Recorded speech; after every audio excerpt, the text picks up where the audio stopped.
Hello everyone. आज हम पढ़ेंगे ग्रीक सिविलाइजेशन के बारे में। इस वीडियो में हम डिस्कस करेंगे ग्रीक सिविलाइजेशन की हिस्ट्री, रिलीजन, फिलॉसफी, लेगेसी और सोसाइटी के बारे में। ओवरव्यू लेते हैं तो ग्रीक सिविलाइजेशन जो है ना, Greek civilization one of the most brilliant और ग्रेट सिविलाइजेशन मानी जाती है पूरे वर्ल्ड में। देखो, ग्रीक सिविलाइजेशन के जो मेजर फीचर्स हैं, बहुत सी ऐसी चीज़ें हैं जो कि ग्रीक सिविलाइजेशन को एक ब्रिलियंट और ग्रेट सिविलाइजेशन बनाती है। जैसे कि हम जानते ही हैं कि जो मोस्ट ऑफ द फिलोसफर्स हैं जिनने बहुत अच्छी फिलॉसफी थ्योरीज दी हैं, वो सारे ग्रीक सिविलाइजेशन से ही आए हैं। तो ग्रीक सिविलाइजेशन का एक मेजर कंट्रीब्यूशन है वेरियस फील्ड में, जैसे कि philosophy, art, science, architecture, politics, government, literature, drama, theatre. इन सब चीज़ों में ग्रीक सिविलाइजेशन का एक बहुत ही ज़्यादा मेजर महत्वपूर्ण कंट्रीब्यूशन है।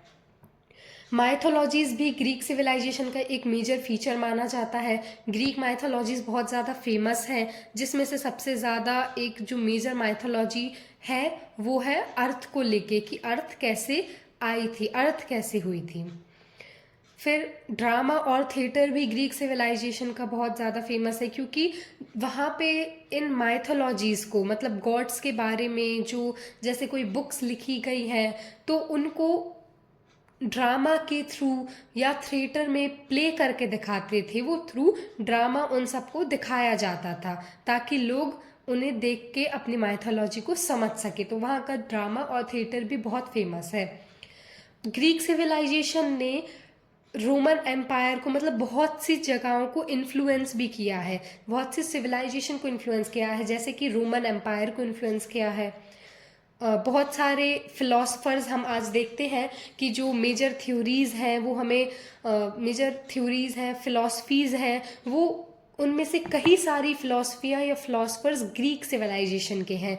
कुछ मेजर फिलोसफर्स जैसे सोक्रेटिस, एरिस्टोटल, प्लेटो, जिनका बहुत ही मेजर कंट्रीब्यूशन है, वो सारे ग्रीक सिविलाइजेशन से ही है। और ऐसा माना जाता है कि जो फर्स्ट ओलंपिक गेम जो स्टार्ट हुआ था ना, वो भी ग्रीक सिविलाइजेशन में ही स्टार्ट हुआ था। सोक्रेट्स को तो फादर ऑफ फिलॉसफी माना ही जाता है। अब हम डिस्कस करते हैं, इसमें मेजरली हमें दो एरा पढ़ने के लिए मिलेंगे, जिसमें से एक है Hellenistic era. Hellenistic era Alexander की डेथ के बाद स्टार्ट होता है। और ग्रीक सिविलाइजेशन का एक और मेजर फीचर ये है कि यहाँ पे, मतलब जैसे हमने देखा मेसोपोटामियन सिविलाइजेशन में, इजिप्शियन सिविलाइजेशन में, कि वहाँ पे जो था किंग का रूल चलता था या प्रीस्ट रूल चलता था। लेकिन ग्रीक सिविलाइजेशन में रूल चलने के बाद धीरे धीरे एक टाइम पे डेमोक्रेसी भी आने लगी। तो जो डेमोक्रेसी का आइडिया, जो डेमोक्रेसी का कंसेप्ट है, वो भी ग्रीक सिविलाइजेशन से ही हमें पता चलता है। हिस्ट्री, ग्रीक सिविलाइजेशन की हिस्ट्री को भी एजेस में डिवाइड किया गया है, जिसमें से पहली है स्टोन एज। हमें ह्यूमन हैबिटेशन के एविडेंसेस मिलते हैं, स्कल्स मिलते हैं। स्कल्स मतलब हड्डियां या हड्डियों के ढांचे मिलते हैं पेट्रोलोना केव हाली किंदिकी में। पेट्रोलोना केव हाली किंदिकी नाम की एक जगह है, वहाँ पे पेट्रोलोना केव में हैबिटेशन, मतलब ह्यूमन हैबिटेशन के स्कल्स फाउंड होते हैं, जो कि इनका टाइम पीरियड बताया गया है 3 लाख से 4 लाख साल पुरानी ये स्कल्स हैं। तो ये सब स्टोन एज में चला।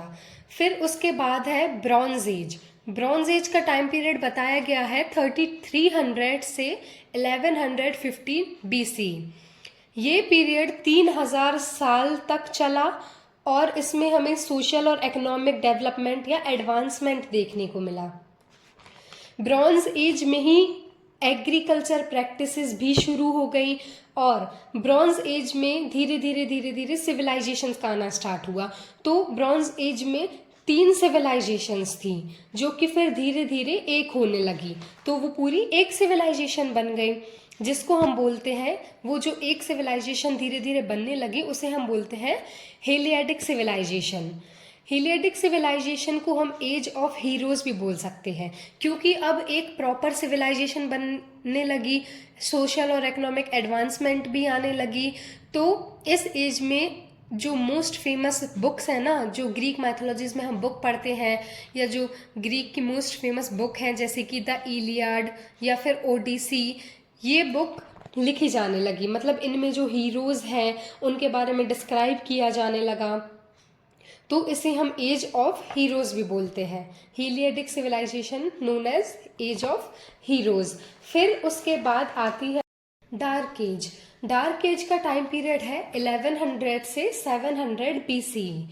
इस टाइम पीरियड को हम डार्क एज इसलिए कहते हैं क्योंकि एक तरीके से ये ग्रीक सिविलाइजेशन का जब डाउनफॉल होने लगा था, मतलब ग्रीक सिविलाइजेशन के लिए ये बहुत ही भयानक समय था, उसका डाउनफॉल शुरू हो गया था, इसलिए हम इसे डार्क एज रेफर करते हैं।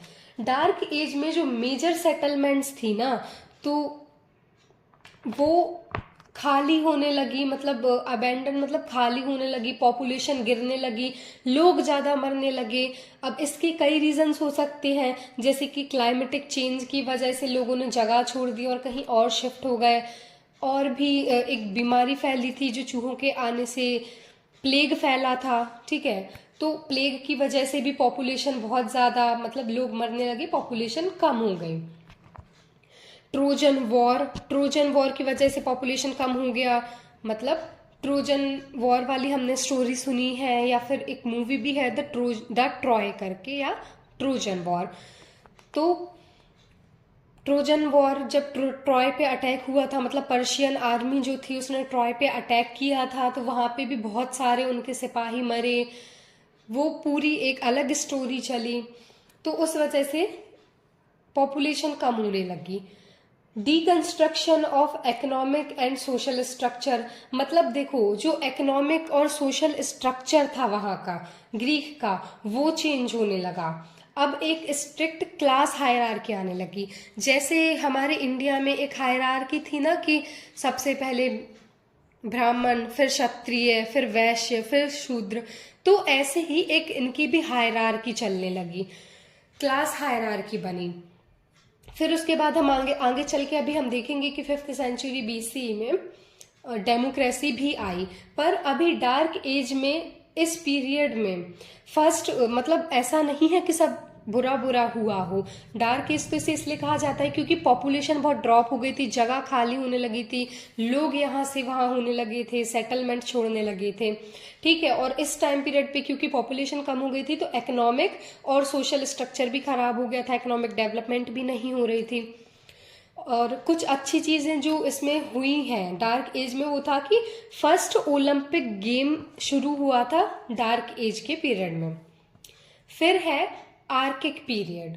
आर्किक पीरियड का टाइम पीरियड है 700 से 480 BC।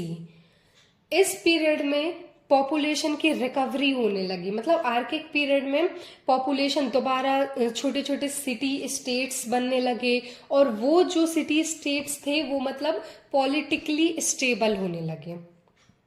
मतलब वहां से फिर से कोई एक रूल करने वाला आ गया, जिन्होंने उसे ऑर्गेनाइज किया, पॉलिटिकल ऑर्गेनाइजेशन अपनी जमाई। इन छोटे छोटे सिटी स्टेट्स को ग्रीक सिविलाइजेशन में बोला जाता था पोलिस। और आर्किक पीरियड में ही कंसेप्ट ऑफ स्लेव्स भी आया। जैसे अभी हमने डार्क एज में पढ़ा था कि क्लास हायरार्की आई, वैसे ही आर्किक पीरियड में स्लेव का कंसेप्ट आ गया। मतलब जो लोग गुलामी करने लगे, जो अपर क्लास वाले लोग थे, वो स्लेव रखने लगे, अपनी गुलामी करवाने लगे, मतलब स्लेव रख के उनसे काम करवाने लगे। फिर है क्लासिकल पीरियड, या इसे हम क्लासिकल ग्रीक भी कह सकते हैं। देखो क्लासिकल पीरियड में ना अराउंड 500 BC के समथिंग डेमोक्रेसी आने लगी थी। अभी हमने डार्क एज में भी देखा था कि 5th सेंचुरी में डेमोक्रेसी आने लगी थी एथेंस में, तो वैसे ही 500 BC के आसपास डेमोक्रेसी आने लगी। कल्चरल डेवलपमेंट भी हुआ, मतलब क्लासिकल पीरियड में बहुत ज़्यादा ऐसी मेजर चीज़ें हुई, जैसे कल्चरल डेवलपमेंट, ड्रामा और फिलॉसफी में, लिटरेचर, आर्ट और आर्किटेक्चर में भी बहुत ज़्यादा डेवलपमेंट हुआ। ड्रामा और फिलॉसफी जो थी वो बहुत ज़्यादा एक पीक पे थी अपने, ड्रामा और थिएटर बहुत ज़्यादा इम्पॉर्टेंट है ग्रीक के लिए, हमें पढ़ने के लिए, क्योंकि ड्रामा और थिएटर के थ्रू, मतलब जैसे जो इनकी एपिक्स होती थी या कुछ ऐसी मेजर जो कहानियां होती थी, वो ग्रीक सिविलाइजेशन में लोग ड्रामा और थिएटर के थ्रू प्ले करके दिखाते थे ताकि लोग अपनी सभ्यता को समझ सकें। फिर क्लासिकल पीरियड में ही पर्शियन एम्पायर का इन्वेजन हुआ, मतलब जो पर्शियंस थे उन्होंने धीरे धीरे करके अटैक करना शुरू किया ग्रीक पे, और ग्रीक में इन्वेजन अंदर आना शुरू किया। कॉइनेज का डेवलपमेंट भी हुआ।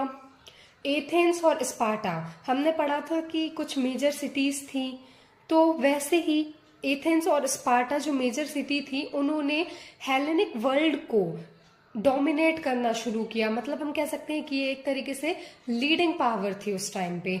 जो एथेंस और स्पार्टा थे वो ही पूरे ग्रीक सिविलाइजेशन में अपनी पीक पे थी, वो ही लीड कर रही थी, डोमिनेट कर रही थी पूरे ग्रीक सिविलाइजेशन को।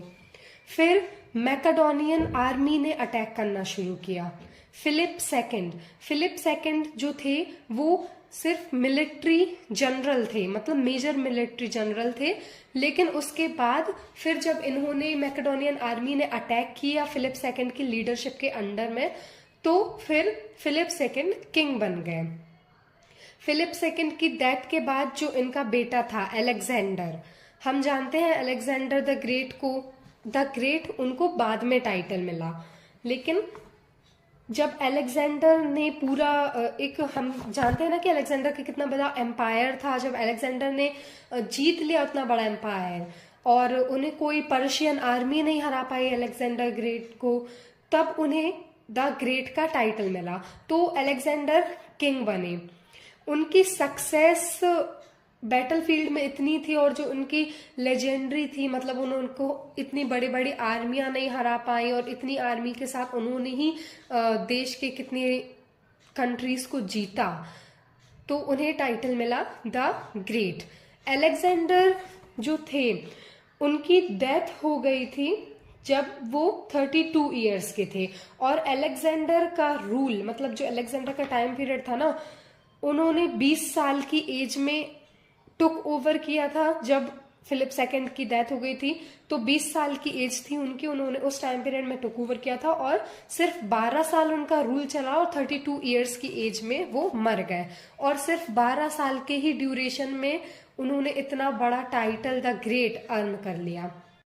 हेलेनिस्टिक पीरियड, तो अलेक्जेंडर की डेथ के बाद, मतलब जो अलेक्जेंडर की डेथ के बाद का टाइम पीरियड है उसे हम हेलेनिस्टिक पीरियड बोलते हैं। हेलेनिस्टिक पीरियड में ना ग्रीक एम्पायर का डिक्लाइन शुरू हो गया। देखो, अलेक्जेंडर के बाद उनका कोई वंशज तो था नहीं कि उनका बेटा या कोई जो रूल कर सके, तो जो अलेक्जेंडर का इतना बड़ा एम्पायर था ना, वो पूरा उनकी आर्मी, मतलब जो उनके मेजर मिलिट्री चीफ्स थे या जो उनके करीबी चीफ्स थे, उन लोग ने बांट लिया। वो सारा एम्पायर उन लोग में डिवाइड हो गया। तो बहुत से कई ऐसी बड़ी बड़ी जगह थी जो बहुत सारे लोगों को दी गई, ठीक है, टॉलमी को दी गई, एक बहुत ही मेजर एम्पायर टॉलमी को दिया गया, ऐसे ही आपस में बट गया। लेकिन फिर धीरे धीरे इन लोगों के बीच भी अब एम्पायर को हड़पने की, मतलब एक दूसरे के एम्पायर को अपना एरिया बढ़ाने की भूख पड़ने लगी, तो इन लोग ने एक दूसरे पे अटैक करना शुरू किया। इन लोगों में आपस में ही लड़ाइयाँ होने लगी, वॉर होने लगी। ऐसे करते करते फिर जो इटली के एक छोटा सा शहर था रोम, वो ऊपर आया, वो उसका धीरे धीरे राइज हुआ। रोमन एम्पायर ने क्या किया, जो रोम था वो धीरे धीरे, मतलब ऐसे कुछ लोगों के साथ जो ग्रीक आर्मी थी जिनके पास छोटा मोटा एम्पायर था, उन लोगों से ट्रीटी साइन कर ली, हाथ मिला लिया, या फिर कुछ छोटे एम्पायर्स थे जिन पे उसने हमला करके उसे जीत लिया। तो ऐसे करते करते फिर रोमन एम्पायर ने अटैक किया, तो फिर वो एक रोमन एम्पायर ने जीत लिया। रोमन एम्पायर चला, फिर वहां से रोमन रूल शुरू हुआ। लेकिन रोमन एम्पायर हेलेनिस्टिक पीरियड में ऐसा नहीं था कि पूरी तरीके से, रोमन एम्पायर ने पॉलिटिकली तो जीत लिया था, लेकिन कल्चरली और सोशली, मतलब जो सोसाइटी थी हेलेनिस्टिक पीरियड में और कल्चर जो था ग्रीक सिविलाइजेशन का, वो कंटिन्यू रहा। सिर्फ पॉलिटिकली ही रोमन एम्पायर ने जीता था। एक और बात, रोमन एम्पायर जो था वो ग्रीक एम्पायर से ही इंस्पायर हुआ था। मतलब जो रिलीजन था रोमन एम्पायर का, जो पॉलिटिकल सिस्टम था, वो काफी हद तक मिलता जुलता ग्रीक एम्पायर से ही था या ग्रीक सिविलाइजेशन से ही था। देखो, रोमन एम्पायर आया तो कुछ ऐसे चेंजेस भी हुए कि जैसे क्रिश्चियनिटी बहुत ज़्यादा फैली, ठीक है, क्रिश्चियनिटी बढ़ गई वहाँ पे उस एरिए में, लेकिन पूरी तरीके से ग्रीक सिविलाइजेशन का एक कल्चर ख़त्म नहीं हुआ था। रोमन ग्रीक, इसका टाइम पीरियड है 146 बीसी से 324 एडी।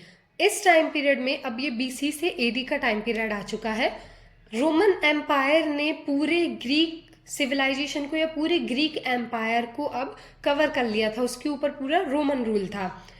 रोमन एम्पायर बहुत ज़्यादा इंस्पायर था ग्रीक एम्पायर से, तो काफ़ी चीज़ें इनका रिलीजियन या पॉलिटिकल सिस्टम मिलता जुलता था।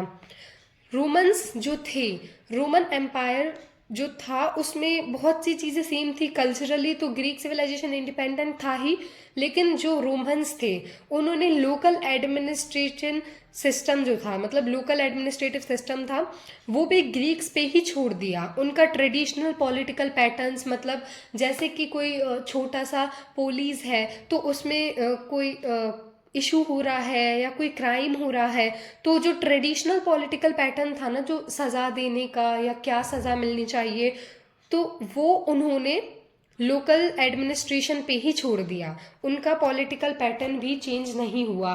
फिर धीरे धीरे करके रोमन एम्पायर का भी यहाँ पे डिक्लाइन होना शुरू होता है।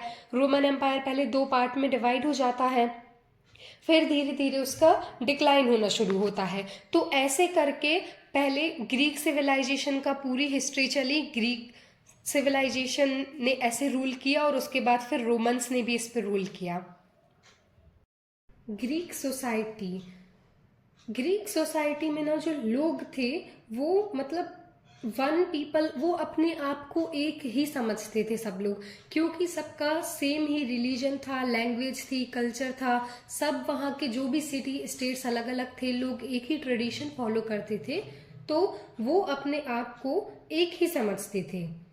हर 4 साल में, हमने अभी पढ़ा था कि ओलंपिक गेम्स जो थे वो ग्रीक सिविलाइजेशन से ही हमें पता चलते हैं, तो हर 4 साल में जब भी ओलंपिक गेम्स का आयोजन होता था तो वहाँ के जो यंग मैन है, वुमेन है, वो ओलंपिक गेम्स में compete करने के लिए, पार्ट लेने के लिए वहाँ से जाते थे। ये लोग जो थे वो अपनी पॉलिटिकल इंडिपेंडेंस, मतलब देखो, जैसे एक स्टेट है उस पर कोई रूलर रूल कर रहा है, दूसरे पे दूसरा रूल कर रहा है, तो वो अपना एरिया बढ़ाने के लिए उन पे कभी भी मतलब वॉर हो जाती थी, कभी भी उन पे आक्रमण कर देते थे। तो ये जो वहाँ के छोटे छोटे सिटी और स्टेट्स थे वो अपनी इंडिपेंडेंस एक दूसरे से बचाते थे, लेकिन जब कोई आउटसाइड से जो फोर्स आती थी, मतलब कोई बाहर का जब उन पे हमला करता था, तब ये लोग साथ में यूनिटी से उनसे डिफेंड करते थे, अपने ग्रीक को उनसे बचाते थे, तब वो एकजुट होके लड़ते थे। एंशियंट ग्रीक सोसाइटी में मेंस जो थे वो प्राइमरी पावर, मतलब मेंस ही पावर होल्ड करते थे, उनको ही वोटिंग का राइट था। लैंड, हमें पता है डेमोक्रेसी थी, डेमोक्रेसी आई बाद में ग्रीक सिविलाइजेशन में, तो उसमें वोटिंग का राइट भी मेंस को ही था। जो लैंड है, प्रॉपर्टी है, वो भी मेंस के ही नाम पे रहती थी। फिर पहले एंशियंट ग्रीक में पहले 3 क्लासेस में डिवाइड थी society, upper class, middle class और स्लेव्स। इसमें लोअर क्लास नहीं है, स्लेव्स है। अपर क्लास, मिडिल क्लास और स्लेव्स। अपर क्लास में वो लोग आते थे, मतलब जिनके पास बहुत ज़्यादा पावर, प्रॉपर्टी होती थी, या जो लोग रूलर के साथ में आले रहते थे। फिर मिडिल क्लास में उनसे थोड़े कम, जिनके पास इतनी ज़्यादा लग्जरीज नहीं रहती थी, तो वो लोग मिडिल क्लास में आते थे। और स्लेव्स जो दूसरों को सर्व करते थे। रिलीजियन, एंशियंट ग्रीक में जो रिलीजियन था वो पॉलीथेस्टिक रिलीजियन था। पॉलीथेस्टिक मतलब होता है बिलीव इन मैनी गॉड और गॉडेसेस, मतलब जो ग्रीक लोग थे वो बहुत सारे गॉड और गॉडेसेस में बिलीव रखते थे। इनकी फॉर्मल रिचुअल्स, अब रिचुअल्स भी होती थी जो, तो फॉर्मल रिचुअल्स जैसे कि एनिमल सेक्रीफाइस हो गया, मिथ्स भी हैं कुछ, मतलब जो हम माइथोलॉजिकल स्टोरीज पढ़ते हैं ना, हमें पता है कि एक अर्थ के ओरिजिन या मैन काइंड के ओरिजिन को लेके भी एक माइथोलॉजिकल स्टोरी है। जो मदर गॉडेस है, ग्रीक सिविलाइजेशन में माना जाता है कि एक मदर गॉडेस है गाया, जिनकी वूम्ब से मैन काइंड का जन्म हुआ है या अर्थ का जन्म हुआ है। और ग्रीक सिविलाइजेशन में जो गॉड हैं उनको उनको ह्यूमन फेस दे के भी समझाया गया है।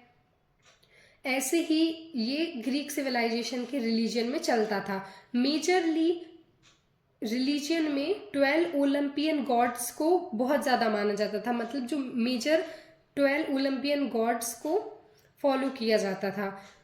जो ये 12 ओलंपियन गॉड्स हैं ये कॉस्मोस को रूल करते थे। और भी गॉड्स हैं वो जो नेचुरल फोर्सेस को या जो नेचर पे रूल करते थे, उनको भी ग्रीक सिविलाइजेशन में फॉलो किया जाता था। ज़ीउस को मेजर गॉड माना गया है, मतलब सबसे बड़े गॉड माना गया है। उसके बाद जो 12 मेजर ओलंपियन गॉड है उसमें आते हैं Zeus, Hera, Athena, Eris, Aphrodite goddess of love है, हेरा गॉडेस ऑफ वॉर। ऐसे ही कर करके इनको नेम्स दिए गए हैं।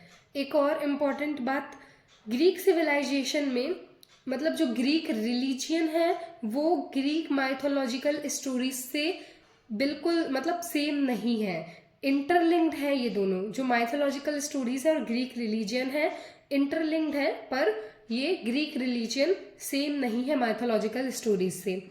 अब माइथोलॉजिकल स्टोरीज की बात आती है तो जो इनकी माइथोलॉजिकल या मिथ्स हैं, इनमें हमें माइथोलॉजिकल स्टोरीज में पता चलता है कि सुपर नेचुरल पावर्स भी हैं, जैसे इमोर्टल कोई इंसान है, हाफ गॉड जिसको हम बोलते हैं डमी गॉड, हाफ गॉड और हाफ ह्यूमन, मतलब जो ह्यूमन है वो इमोर्टल है तो उसे हाफ गॉड या हाफ ह्यूमन बोलते हैं। तो ये माइथोलॉजिकल स्टोरीज हैं। मैथमेटिक्स एंड साइंस, मैथमेटिक्स और साइंस में भी ग्रीक्स का बहुत ही मेजर कंट्रीब्यूशन है। जैसे कि पाइथागोरस सिर्फ थ्योरम नहीं है, पाइथागोरस उन व्यक्ति का भी नाम है जिन्होंने ये थ्योरम दी है। पाइथागोरस थ्योरम जो हम पढ़ते आए हैं 9th 10th में। और ज्योमेट्री भी पाइथागोरस और उनके कलीग्स ने ही दी थी। फिर एक और इम्पॉर्टेंट नेम है थेल्स ऑफ मिलेटस, हमने अपनी पिछली वीडियो मेसोपोटामियन सिविलाइजेशन में भी पढ़ा था। थेल्स ऑफ मिलेटस ने भी थ्योरम दी है जो कि एलिमेंट्री मैथ्स में पढ़ चुके हैं हम।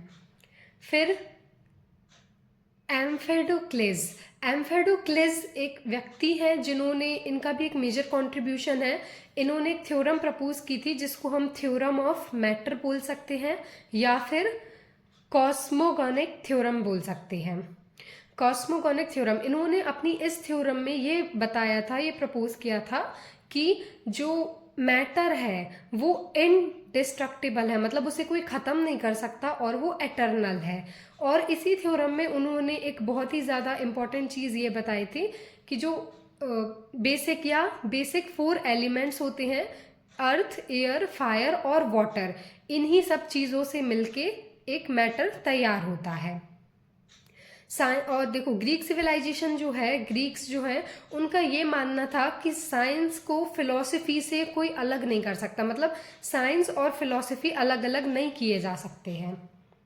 हिप्पोक्रेट्स, इसी में हिप्पोक्रेट्स का भी नाम जुड़ता है क्योंकि हिप्पोक्रेट्स हम जानते ही हैं कि कितने इम्पोर्टेंट है। मेडिकल फील्ड में हिप्पोक्रेट्स की ओथ दिलाई जाती है कि हम कभी भी किसी पेशेंट को ना नहीं कहेंगे, ठीक है। तो हिप्पोक्रेट्स भी बहुत इम्पॉर्टेंट है। और जो हिप्पोक्रेट्स हैं उन्होंने ही एक मेजर, मतलब हम कह सकते हैं रिवॉल्यूशन या चेंज बताया था कि पहले के टाइम पे लोगों का कैसा मानना था कि जो डिसीज़ है या किसी को कोई बीमारी हो रही है तो मतलब वो किसी सुपर नेचुरल फोर्स की वजह से या भगवान की वजह से हो रही है, मतलब भगवान उस व्यक्ति से नाराज है या फिर उस व्यक्ति ने कोई बुरे कर्म किए हैं। लेकिन हिप्पोक्रेट्स ने बताया, इसको चेंज किया कि जो डिसीज़ है वो नेचुरल फिनोमेना की वजह से होते हैं, वो हमें जो हमारा शरीर है उसमें नेचुरली ही डिसीज़ अकर होते हैं और ये जो डिसीज़ है वो नेचुरल फिनोमिना से ही हम ठीक कर सकते हैं। जैसे कि इन्होंने इम्पोर्टेंस समझाई रेस्ट की, प्रॉपर डाइट की, एक्सरसाइज की, ताकि हम अच्छी से हेल्दी लाइफ जी सकें।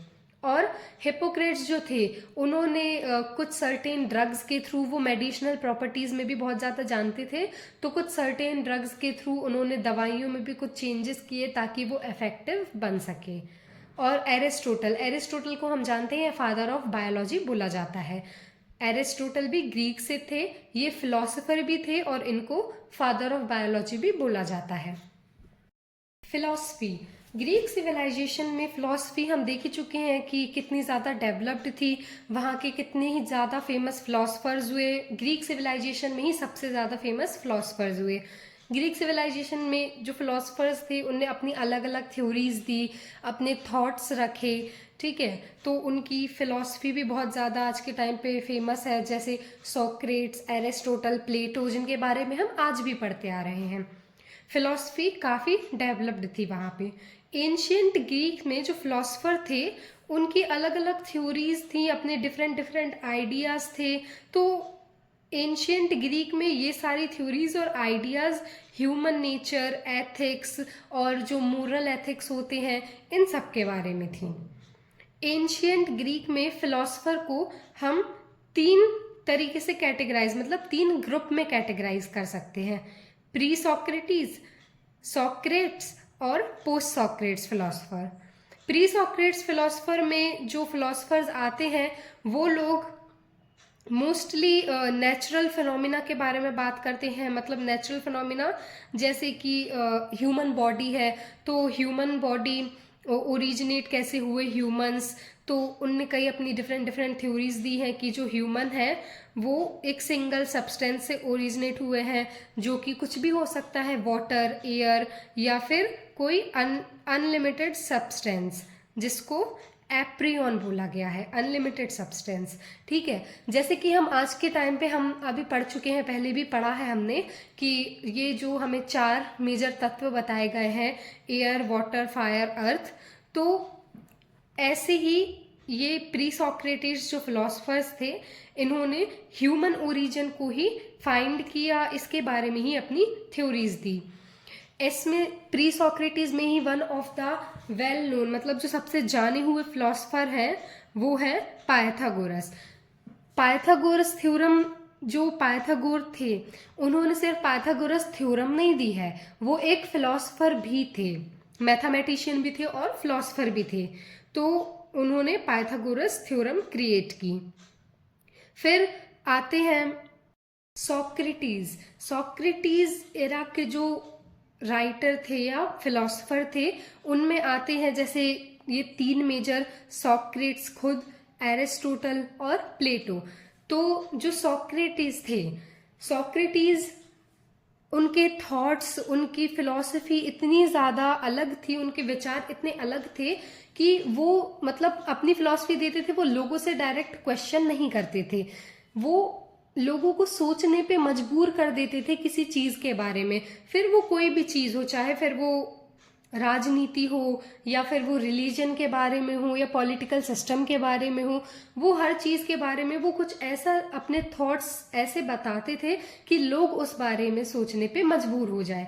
इसी के चलते जो सॉक्रेट्स थे तो उनको ना जहर का प्याला पिला दिया गया था, मतलब उनको एक जहर का प्याला दिया था कि या तो तुम चाहो तो तुम जहाँ रहते हो, जहाँ वो हुए थे, जिस जगह पे वो थे, या तो तुम अपने देश को, अपनी जगह को छोड़ के चले जाओ, या तो तुम ये जहर पियो और मर जाओ।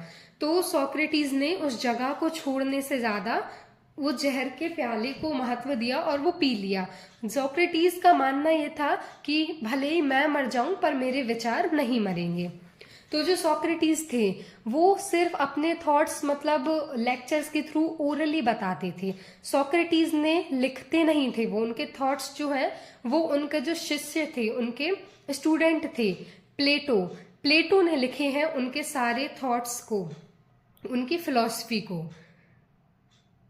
ये सोक्रेटिस के बारे में था। फिर उसके बाद एरिस्टोटल को हम जानते ही हैं, फादर ऑफ बायोलॉजी बोला जाता है और फादर ऑफ पॉलिटिकल साइंस भी बोला जाता है एरिस्टोटल को। एरिस्टोटल एथिक्स और डिफरेंट साइंस उनने पढ़ा है, एथिक्स के बारे में, डिफरेंट साइंस जैसे फिजिक्स, बायोलॉजी, एस्ट्रोनॉमी। और एरिस्टोटल ने अपनी मतलब स्टडी को डेवलप किया है, डेवलपिंग स्टडी ऑफ लॉजिक और फाउंडेशन ऑफ जूलॉजी। आज के टाइम में जो सब्जेक्ट है ना जूलॉजी, उसकी फाउंडेशन मतलब उसके बारे में थोड़ा थोड़ा जानना, एनिमल्स के एनाटॉमी के बारे में जानना, ये वहां से स्टार्ट हुआ है। एरिस्टोटल ने इसकी फाउंडेशन, हम कह सकते हैं कि इसकी फाउंडेशन एरिस्टोटल के थ्रू आई है। प्लेटो हम जानते हैं सोक्रेटिस के स्टूडेंट हैं, सोक्रेटिस के शिष्य हैं। इन्होंने ही सारे सोक्रेटिस के थॉट्स को लिखा है। तो जो प्लेटो है, इन्होंने भी बहुत स्टडी की है एथिक्स के बारे में, मोरल्स के बारे में, और भी बहुत सारे सब्जेक्ट स्टडी किए हैं। और जो प्लेटो का मेजर पॉइंट रहा है, मतलब जो मेजर थ्योरीज इनकी रही है फिलॉसफी, वो है ह्यूमन बिहेवियर के बारे में। इसके बाद हम आते हैं पोस्ट सोक्रेटिक फिलोसफर्स पे। एक और चीज, एरिस्टोटल, अलेक्जेंडर द ग्रेट, अभी हम पढ़ के आ रहे हैं जिनको, अलेक्जेंडर द ग्रेट, वो एरिस्टोटल के शिष्य थे। मतलब वो फिलोसफर नहीं है, वो किंग थे, वो राजा थे, पर वो एरिस्टोटल के शिष्य थे। पोस्ट सोक्रेटिक फिलोसफर, तो पोस्ट सोक्रेटिक फिलोसफर्स जो है ना, उनने अपना मेजर अटेंशन दिया है इंडिविजुअल को। अब अभी तक जैसे हम पढ़ रहे थे, जैसे जो सोक्रेटिस है, एरिस्टोटल है, प्लेटो है, या फिर जो प्री सोक्रेटिक एरा था, उस टाइम में लोग किस बारे में, जो फिलोसफर्स हैं वो किस बारे में बता रहे थे? वो बता रहे थे पॉलिटिकल सिस्टम क्या है, रिलीजन क्या है, ठीक है, ऐसी चीज़ों के बारे में उन्होंने अपनी फिलॉसफी दी है। लेकिन अब जो आया है पोस्ट सोक्रेटिक फिलोसफर, वो फोकस कर रहे हैं एक इंडिविजुअल पे, ठीक है, कम्युनल इश्यूज से हटके, जैसे पॉलिटिक्स से हटके और बाकी जो कम्युनल इश्यूज हैं उन चीज़ों से हटके इंडिविजुअल पे फोकस। मॉडर्न फिलोसफर्स जो है और एजुकेटर्स, उनके pattern of thinking ancient Greek philosophers से अलग है। मतलब उनका लॉजिक, क्वेश्चनिंग करने का, जैसे अभी हमने सोक्रेटिस का पढ़ा था कि वो डायरेक्ट क्वेश्चन नहीं करते थे, वो लोगों को सोचने पे मजबूर करते थे। लेकिन जो मॉडर्न फिलोसफर हैं, वो जैसे कि डायरेक्ट क्वेश्चनिंग करना और डिबेट में एंगेज होना, ऐसे इस तरीके से वो अपने फिलोसफिकल आइडियाज को लोगों तक पहुंचाते हैं। लेगेसी, अब अगर हम लेगेसी की बात करें एंशियंट ग्रीक की, तो इसमें बहुत कुछ है हमें पढ़ने को। ग्रीक सिविलाइजेशन का पहले तो एक इमीडिएट इन्फ्लुएंस रहा, देखो पूरे वर्ल्ड पे इन्फ्लुएंस इस तरीके से रहा कि ग्रीक सिविलाइजेशन में कितनी ज़्यादा फेमस है हर चीज़ के लिए, फिर चाहे वो लैंग्वेज हो, पॉलिटिक्स हो, जैसे सबसे पहले डेमोक्रेसी, ठीक है, रूल चलते चलते डेमोक्रेसी भी वहां से आई, फिर एजुकेशनल सिस्टम, फिलॉसफी। आज के टाइम पे हम अभी भी देखते हैं कि जब भी फिलॉसफी की बात होती है तो उसमें एरिस्टोटल, प्लेटो और सोक्रेट्स का नाम जरूर लिया जाता है। साइंस में भी डेवलपमेंट बहुत ज़्यादा था, आर्ट, आर्किटेक्चर। एंशियंट ग्रीक जो थे उन्होंने वेस्टर्न सिविलाइजेशन का फाउंडेशन रखा, मतलब जो रोमन एम्पायर था। अब रोमन एम्पायर, ग्रीक सिविलाइजेशन ही अलेक्जेंडर के थ्रू इतनी ज़्यादा एक्सपैंड हो चुकी थी, इतनी ज़्यादा फैल चुकी थी कि जब उस पर रोमन रूल ने कैप्चर किया उसे, तो वो बहुत फैली हुई थी। फिर रोमन एम्पायर के थ्रू ग्रीक कल्चर धीरे धीरे वेस्टर्न यूरोप में जाने लगा, वहां फैलने लगा।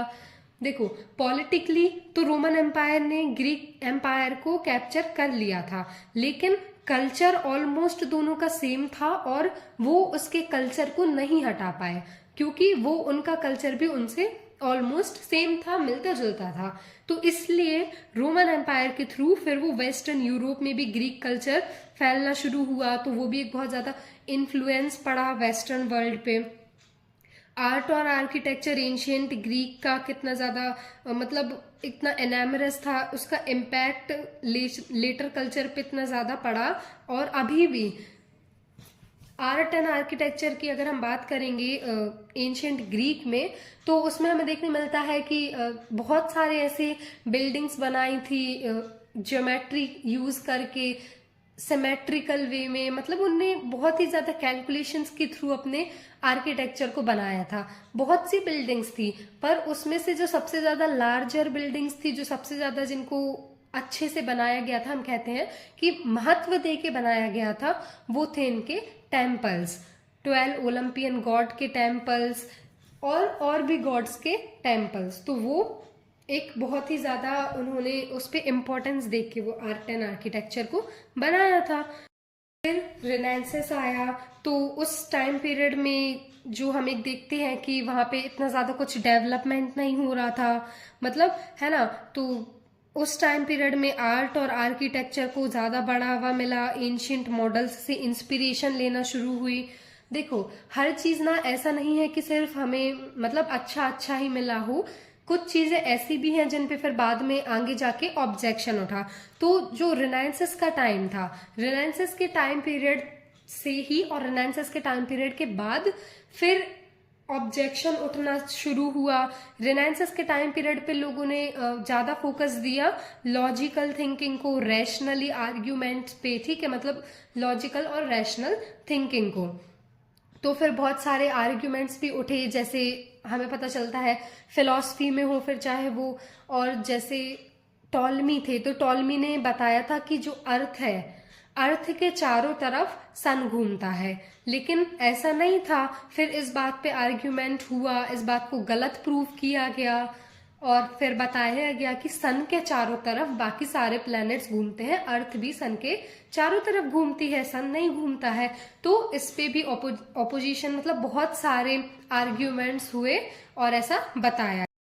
तो फिर जब टॉलमी के इस थ्योरी को गलत प्रूफ किया गया, बाद में प्रूफ किया गया, लेकिन उस टाइम पे जब ये फिलोसफर्स ग्रीक सिविलाइजेशन के या ग्रीक एम्पायर के इतने ज़्यादा इन्होंने अपने थॉट्स दिए, ये इतने ज़्यादा फेमस हो रहे थे, तो उस टाइम पे इन लोगों का इम्पैक्ट बहुत ज़्यादा था। अब जैसे टॉलमी है, तो टॉलमी ने ये थ्योरी दी, वो उनकी थ्योरी गलत थी, लेकिन उनका इम्पैक्ट इतना ज़्यादा था उस पर कि उस चीज़ को कोई, मतलब उस चीज को कोई नकार नहीं पाया, उस चीज को कोई प्रूफ नहीं कर पाया कि नहीं आप गलत बोल रहे हो। रिनेंसेस के पीरियड के बाद जब और थिंकर्स थे जो उन्होंने इस चीज को और जाना, समझा या इस बारे में खोज की, तब जाके उनने उस चीज को फिर चैलेंज किया कि नहीं आप गलत बोल रहे हो और सच ये है। लेगेसी एंशियंट ग्रीक की बहुत ही ज़्यादा इम्पॉर्टेंट है, क्योंकि इसी में हम सारी चीज़ें कवर करते हैं। तो फिलॉसफी, मैथमेटिक्स, आर्ट, आर्किटेक्चर, बहुत सी कई चीज़ें हमें ग्रीक सिविलाइजेशन से मिली हुई हैं।